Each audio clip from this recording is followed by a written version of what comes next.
महाराष्ट्रातील माझ्या बंधू आणि भगिनींनो, महाराज दिनाच्या हार्दिक शुभेच्छा। महाराष्ट्र राज्य के गठन की 63वीं वर्षगांठ के अवसर पर महाराष्ट्र समेत दुनिया भर के मराठी लोगों को हार्दिक बधाई देता हूं। संयुक्त महाराष्ट्र के निर्माण के लिए अपने प्राणों की आहुति देने वाले शहीदों को मैं भावपूर्ण श्रद्धांजलि अर्पित करता हूं। आज अंतर्राष्ट्रीय मजदूर दिवस भी है। मजदूरों और श्रमिकों की खून पसीने से इस महाराष्ट्र का निर्माण हुआ है और इस बात को हमेशा याद रखना होगा, हमारा कर्तव्य है। महाराष्ट्र छत्रपति शिवाजी महाराज के कार्यों एवं पराक्रमों से जाना जाता है। महात्मा ज्योतिराव फुले, क्रांति ज्योति सावित्रीबाई फुले, राजर्षि छत्रपति साहू महाराज, भारत रत्न डॉक्टर बाबा साहब अम्बेडकर, लोकमान्य तिलक, गोपाल गणेश आगरकर, वीर सावरकर जैसे अनेक महान विभूतियों ने महाराष्ट्र को सामाजिक रूप से समृद्ध किया है। हिंदवी स्वराज्य के संस्थापक छत्रपति शिवाजी महाराज के शिव शकानुसार शिव राज्याभिषेक का यह 350वां वर्ष है। इस अवसर पर आगामी 2 से 9 जून 2023 तक की अवधि में शिव राज्याभिषेक महोत्सव आयोजित किया जाएगा। छत्रपति शिवाजी महाराज के जन्म स्थान किला शिवनेरी पर महाराज के जीवन चरित्र पर आधारित संग्रहालय का निर्माण किया जाएगा। इसके अलावा पुणे के अंबे गांव में छत्रपति शिवाजी महाराज संकल्पना उद्यान का भी निर्माण किया जाएगा। वीर सावरकर का जन्मदिन 28 मई राज्य सरकार के द्वारा स्वतंत्र वीर गौरव दिन के रूप में मनाया जाएगा। मेरी सरकार ने 19 फरवरी 2023 से राज्य गीत के रूप में जय जय महाराष्ट्र माझा इस गीत को स्वीकार किया है। कोविड के 3 लहरों का सुनियोजित तरीके से मुकाबला करते हुए महाराष्ट्र ने पूरे देश के सामने एक मिसाल पेश की है। अभी कोविड के मरीज बढ़ रहे हैं, इसलिए महाराष्ट्र की जनता को अपने स्वास्थ्य का ध्यान रखने का आह्वान करता हूँ। महात्मा ज्योतिराव फुले जन स्वास्थ्य योजना में इलाज की सीमा सालाना 1,50,000 रुपए से बढ़ाकर 5 लाख रुपए की गई है। साथ ही इसमें नए 200 अस्पतालों को भी शामिल किया जा रहा है। राज्य में 14 सरकारी चिकित्सा महाविद्यालयों के निर्माण कार्य प्राथमिकता से किए जाएंगे। मुंबई के जीबी अस्पताल में ट्रांसजेंडर के लिए विशेष कक्ष शुरू किया गया है। मेरी सरकार कोविड के बाद राज्य की अर्थव्यवस्था को फिर से गति देने और रोजगार के निर्माण पर जोर दे रही है। महाराष्ट्र में लॉजिस्टिक पार्क के निर्माण का निर्णय भी लिया गया है। राज्य के स्टार्टअप इकोसिस्टम बढ़ाने पर भी जोर दिया जा रहा है। भारतीय स्वतंत्रता का अमृत महोत्सव मनाते समय मेरी सरकार के जरिए विविध विभागों में 75,000 सरकारी नौकरी भर्ती की प्रक्रिया तेजी से जारी है। इसके अंतर्गत राज्य की पुलिस यंत्रणा को भी सक्षम करने के लिए 18,331 सिपाही भर्ती प्रक्रिया भी प्रगति पथ पर है। मेरी सरकार ने 45 विविध उद्योग और उद्योग समूह के साथ करार करते हुए 1,25,000 रोजगार उपलब्ध कराए हैं। युवाओं को रोजगार क्षम बनाने के लिए महाराष्ट्र राज्य कौशल विश्वविद्यालय का निर्माण किया गया है। प्रत्येक जिले के कम से कम 500 युवाओं को जल पर्यटन, कृषि पर्यटन, कारवां पर्यटन, साहसी पर्यटन एवं शाश्वत पर्यटन इस तरह से आतिथ्य क्षेत्रों में प्रशिक्षण देकर युवाओं को रोजगार क्षम किया जाएगा। गत वर्ष में मनरेगा में 36,32,000 मजदूरों को काम दिया गया है। देश में महाराष्ट्र $1 ट्रिलियन अर्थव्यवस्था का प्रथम क्रमांक का राज्य होने के लिए मेरी सरकार ने विकास की पंचसूत्री योजना तैयार की है। G20 परिषद का यजमान पद भारत को मिलना देश के लिए बहुत ही गौरव एवं खुशी की बात है। G20 परिषद के ढांचागत सुविधाओं के कार्य गुटों में महाराष्ट्र में अब तक मुंबई, पुणे, औरंगाबाद, नागपुर में बैठकें हुई है और इसमें शामिल प्रतिनिधियों ने परिषद की बहुत सराहना की है।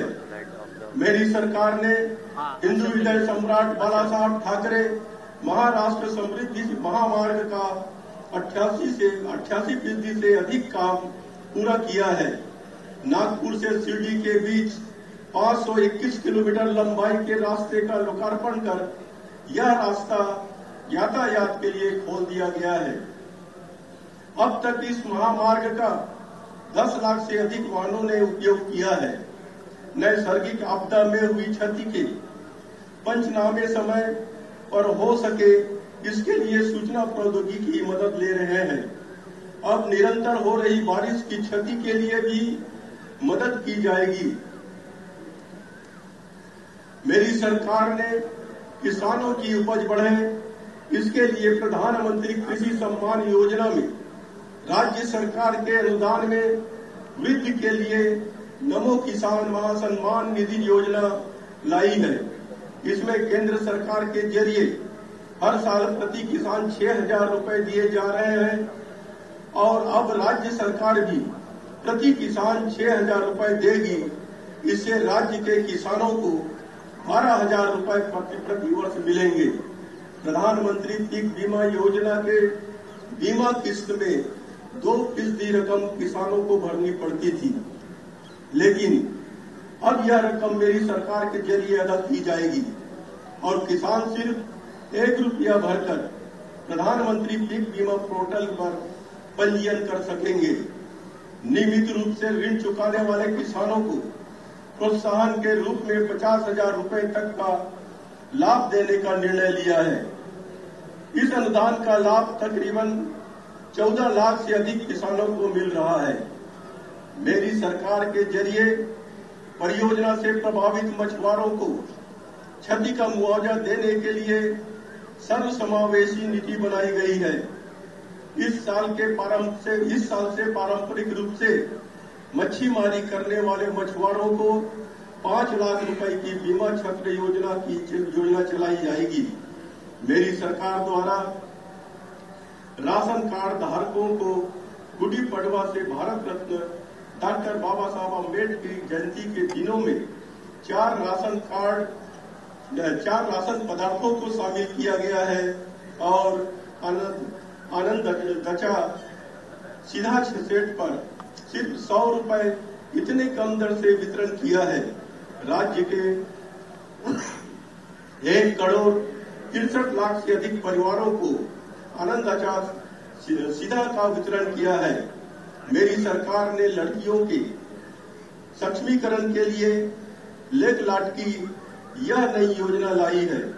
इस योजना के अंतर्गत पीले और केसरी राशन कार्ड धारक परिवारों में बच्ची के जन्म के बाद से 18 साल की होने के बाद नगद 75,000 रुपए देने की योजना है। 75 वर्ष आयु के ऊपर के ज्येष्ठ नागरिकों को सभी प्रकार के एसटी बसेस में मुफ्त यात्रा एवं 65 से 75 आयु तक के ज्येष्ठ नागरिकों को एसटी के सभी प्रकार के बस किराए में 50% रियायत दी गई है। महिलाओं को राज्य परिवहन महामंडल की बसेस में यात्रा टिकट दर में सीधे 50% छूट लागू की गई है। महिलाओं को घर खरीदी में मुद्रांक शुल्क में 1% रियायत दी गई है। राज्य की आशा स्वयं सेविका और दूध प्रवर्तक समेत आंगनबाड़ी सेविकाओं के मानधन में भी वृद्धि की गई है। सभी समाज वर्गों को साथ लेकर समावेशी विकास करने के लिए मेरी सरकार प्रतिबद्ध है।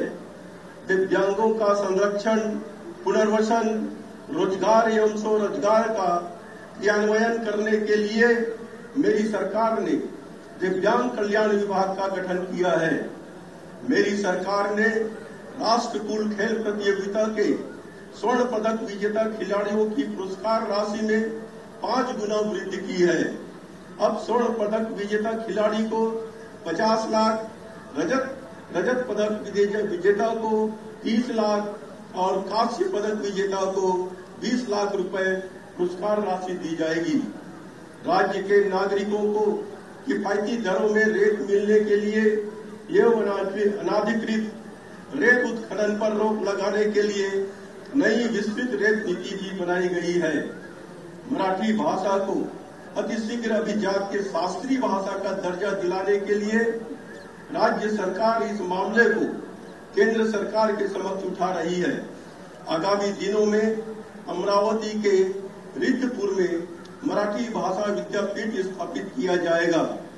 मेरी सरकार ने वन्य प्राणियों के हमले में मृत्यु होने पर आर्थिक सहायता की राशि बढ़ाकर 15 लाख रुपए से 20 लाख रुपए तक की है। मैं आज के दिन एक नया और मजबूत महाराष्ट्र के निर्माण के लिए सभी को एक साथ आने का आह्वान करता हूं। पुन्हा एकदा महाराष्ट्र दिनाच्या या मंगल प्रसंगी राज्यातील जनतेला मी हार्दिक शुभेच्छा देतो। जय हिंद, जय महाराष्ट्र।